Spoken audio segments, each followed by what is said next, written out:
তাই তো বললাম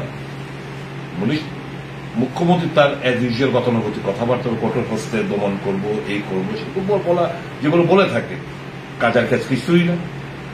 ওই দেখবেন বললাম তো, মল্লিকা বাকরা XYZ কে করবে, আসলদের পার পাইয়ে দেবে, কারণ তাদের ভাগবটারের ব্যাপার আছে, তো তারা তো এরা তো মানে ফান্ড রেজ করছে ওখান থেকে।